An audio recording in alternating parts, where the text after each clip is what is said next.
కేంద్ర ప్రభుత్వం పెన్షనర్ల వ్యతిరేక విధానాలను అవలంబిస్తోందని ఆరోపించారు పోస్టల్ రైల్వే రిటైర్డ్ ఉద్యోగులు. పాత పెన్షన్ విధానాన్ని కొనసాగించాలని డిమాండ్ చేస్తూ హన్మకొండ పోస్టాఫీసులో నిరసన తెలిపారు. పదవి విరమణ పొందిన వారి హక్కులను కేంద్ర ప్రభుత్వం కాలరాస్తోందన్నారు. కేంద్ర ప్రభుత్వ ఉద్యోగులుగా తమ శ్రమను దారపోశామన్నారు.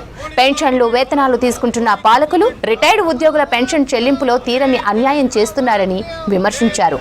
ప్రభుత్వం నూతన పెన్షన్ విధానాన్ని వెనక్కి తీసుకోవాలని, లేదంటే దేశవ్యాప్తంగా నిరసనలు ఉధృతం చేస్తామని హెచ్చరించారు. 18.5 లక్షల మంది మన రైల్వే పెన్షనర్స్ ఉన్నారు. అట్లాగే సౌత్ సెంట్రల్ రైల్వేలో 1,28,000 మంది ఉన్నారు. ఇవాళ దేశవ్యాప్తంగా 50 లక్షల మంది ఉన్నటువంటి కేంద్ర మరి ప్రభుత్వ రిటైర్ ఎంప్లాయీస్కు నోట్లే మన్ను కొట్టేటువంటి విధానాలు ఈ ప్రభుత్వం తీసుకోబడ్డది.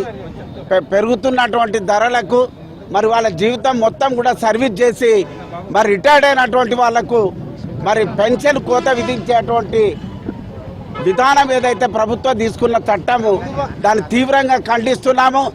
మరి నాకు అట్టడుగు వర్గాల నుంచి వెళ్ళి, పేద వర్గాల నుంచి వెళ్ళి నేను కష్టపడి మరి రైల్వే స్టేషన్లో ఛాయ్ అమ్ముకొని వచ్చినటువంటి సామాన్య మానవుణ్ణి, ప్రజల కష్టాలు తెలుసని చెప్పినటువంటి మోడీ ప్రధానమంత్రి అయిన తర్వాత రైళ్లు అమ్మేస్తున్నాడు, కేంద్ర ప్రభుత్వ సంస్థలను అమ్మేస్తున్నాడు.